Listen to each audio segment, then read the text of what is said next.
Coming up, we're going to talk about walking a reservation. If you don't know what that is, join the club. Coming up next on this episode of The DVC Show.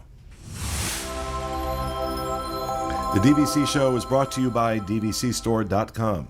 Since 1994, the DVC store has sold more than 25,000 DVC resale contracts. Let their experts welcome you home to Disney Vacation Club. Head over to DVCstore.com to check out all their current DVC resale listings. Hello, everyone, and welcome to the show, coming to you from the Bob Varley Studio in Orlando, Florida. I'm your host, Pete Werner, joined at the table this week by my good friends, Miss Jackie Gailey. Hi, everybody. From the DVC store, Mr. Jerry Saito. Hello. Also from the DVC store, Miss Jamie Carr. Hello. And joining us via Skype, Pete Shidley, also known as Skier Pete. Hi. Well, thanks for having me. On the boards. And I'm really glad you're here because you, Pete, helped explain this to me. But we'll get to that in a second. Just a couple things before we get started. Speaking of the boards, please, if you're looking for expert information on anything DVC, disboards.com. Scroll down a little bit to the DVC forums. There are 5 of them there covering every possible topic you would ever want to know about Disney Vacation Club. And we've also started a separate blog and Facebook group called DVC Fan. The blog is located at dvcfan.com. And if you do a search on Facebook for DVC Fan, you'll see our Facebook group there. Please go ahead and follow along as well. So lots of places for some great information, if I do say so myself. The blog is more a personal thing. And I've got a couple other people, a couple of the DVC members that are helping out, just kind of sharing our own personal observations and experiences, things like that. It's been a lot of fun. So, but in this one, because I'm still new to this whole universe, and I've heard people talk about walking a reservation. And I kind of understood what they were doing, but not really. And so I posted something about it on the Facebook group. And people were trying to explain it to me in a Facebook post. This is why I like the boards. Facebook is good for hit and run. Okay, hit and run info. Like, here's a quick answer. But for that more detailed stuff, and we have like a man who can speak to that on many, many levels, those detailed posts, probably more than maybe any other poster in the history of disboards.com. Pete sent me a private message on the boards where he, in detail, explained this process to me. And I read it, and I kind of understood it, more so now. But then my biggest question is, really? Yeah. So now, I before we get too deep into the conversation, I just want to say that we recognize this is a controversial subject. There are people who feel that this is cheating the system in a way, using a loophole. And we've been here before. We've been here before with refillable mugs and other things that, you know, and our policy has always been, if it is not hacking Disney's system, if it is not breaking a rule, it's fair game. It's up to Disney to close any loopholes. And I would imagine this is a loophole. So let's explain to people. Pete, I'm going to let you start. Explain to people, generally speaking, what is it we're talking about when we talk about walking a reservation? So when you're walking a reservation, it's typically for a hard-to-get time period, a hard-to-get room. So usually we're talking about studios, ones that are harder to get, like let's say a boardwalk standard view during food and wine, the Animal Kingdom value rooms, which there are very few of. And people use walking basically to ensure that they get the dates they want. What you typically do is you go online in advance of your 11-month window. So let's say you're trying to book a room in the beginning of November.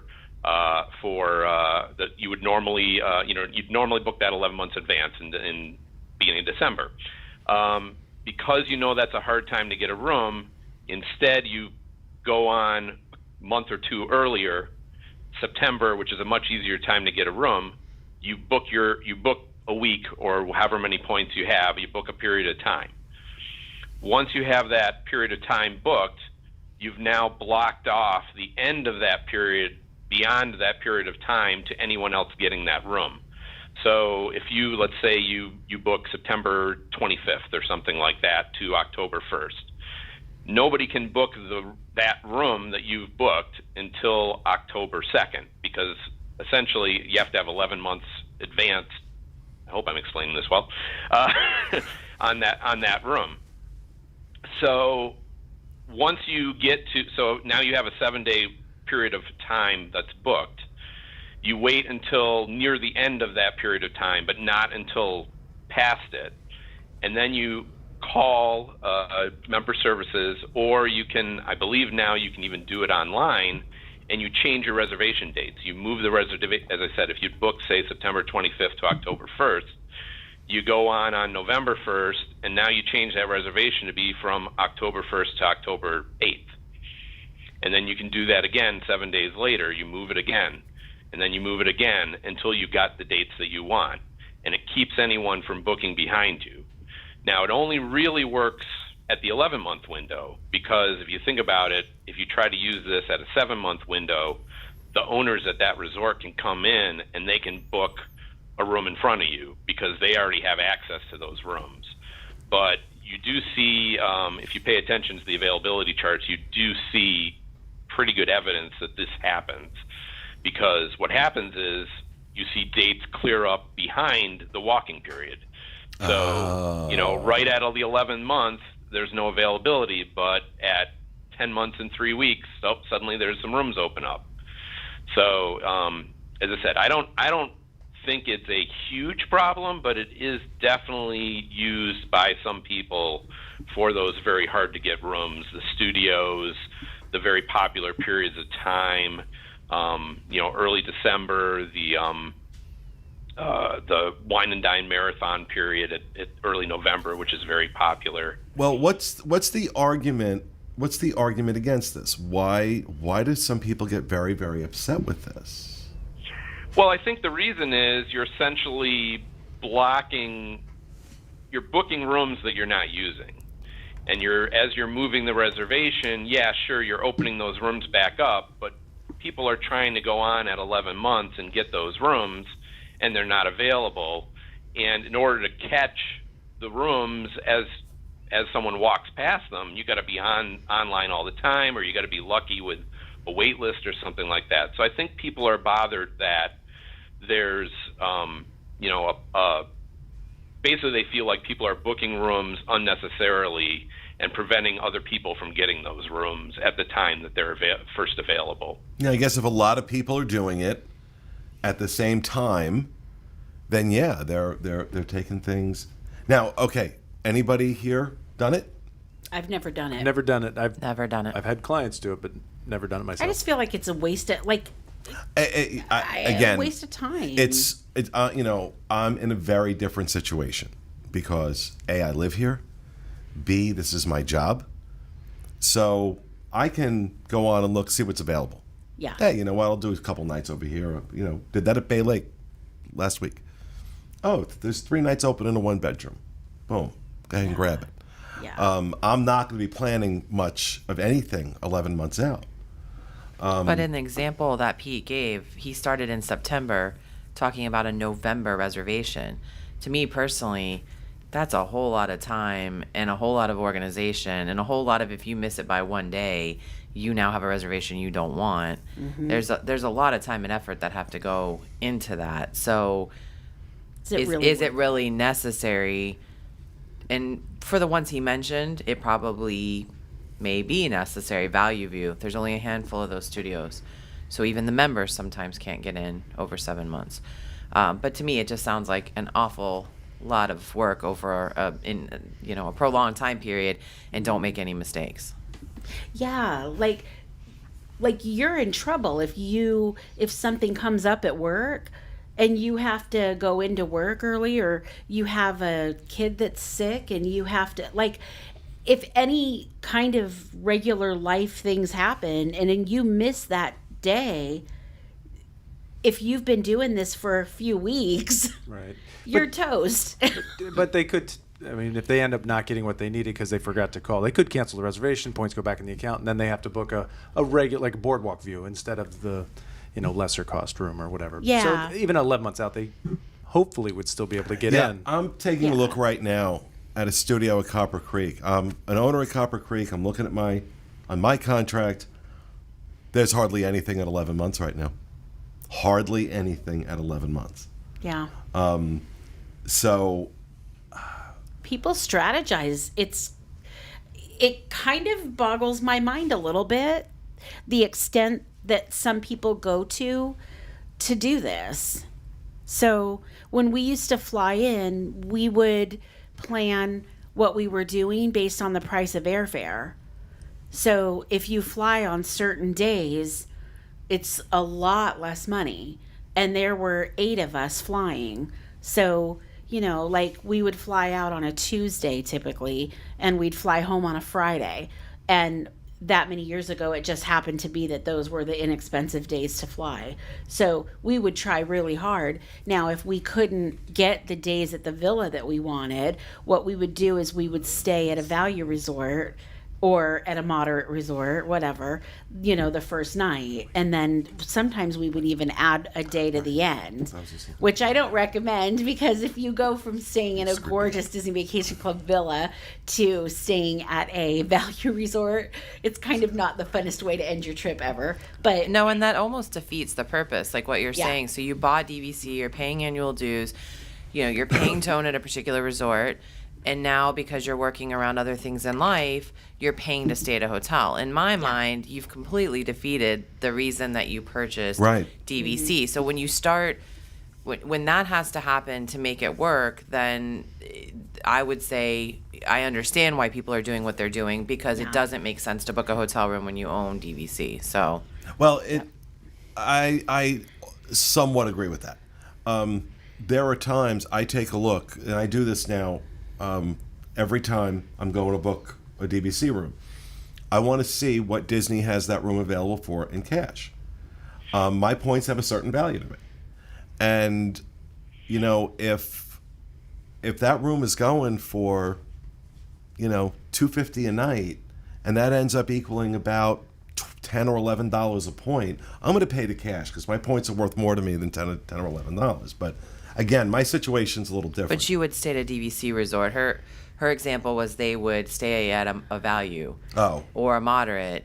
So that makes, when you're valuing the points, I understand that's a good way to look at it too. It has to be, yeah. But I'm when doing you're it going apples from to apples. right, when you're going from a value, when you're staying at a DVC resort, like she said, for 6 days, and then you move to a value, in my mind, you're already paying to have an ownership. It should work for when you want to travel. So if walking reservations is what you have to do to get that, again, our situations all being a little bit different living here, then that's understandable why people are doing it. And yeah, like we didn't do it. We chose to stay at a value on the end of our trip because I didn't want to move our dates. I didn't want to sit there and move our dates by one. Well, and then just to the example I was giving earlier with Copper Creek, with the studio. When I moved that to a 1-bedroom, lo and behold, there's plenty of availability for me at that, between that month 8 and month 11. It's like all blue. And so this is why people, and so that's why everybody says, buy the points based on a 1-bedroom because that's going to be a lot easier to get. But when that's not what you have and that's not what you bought and you don't want to add on, and this is the only way you're going to get to use those points you paid for, then maybe that's why DVC hasn't closed this loophole. Because, but it's a shame, isn't it a shame that people have to jump through these hoops? I think so. And I think there's a lot of people that do have smaller contracts that need to stretch them. I mean, I haven't had to do it myself, but the example that I use of Boardwalk, they have a standard view room, which is studios there or any of the standard views are less points, but it's only, I think, about 18% of the resort, so there's not a lot of inventory. I have a 75-point contract there that we bought for coming down for food and wine, and knowing the difficult of availability, our plan was, 75 points, that'll get me 5 nights, 6 nights every year. But if some year I want to stretch it to 8, I got to get that standard room. So maybe that's what I got to do. I got to walk a reservation to get that, if I don't want to borrow points. And did I ask you, Pete, have you done that? Have you done the walking a reservation? I have not. I have done it in a very minor way in that I've booked a room a couple days early and then walked it a few days. But I've never done what I kind of described, people walking reservation for a period of time. I've heard of people doing that, but I have not myself. But I've also booked, as I said, I've used the walkers to book behind them. That's what we did our recent sounds boardwalk like Game of stay. Thrones, the walkers, Or like zombies. Yeah. They're like the Yeah, White sounds like Walkers. Game of Thrones or something, right? Yeah. So as I said, the rooms tend to open up behind people as they move their reservations, and I was able to piece together a 4-night stay at Boardwalk in a standard room without walking. But it was the same thing. You got to go on every day and look for that room to open up. It's not always easy. Or you use the wait list, which is certainly wait list is no guarantee. Yeah. I've had no luck with waitlist yet at all. I've had luck with it every single time Me I've too. ever done a wait I'm list. 3 for with- 3 I'm on with wait them. lists. Meaning I've gotten it each time. I'm 0 for 3. I've gotten it each time as well. Wow. How about you with waitlist, Pete?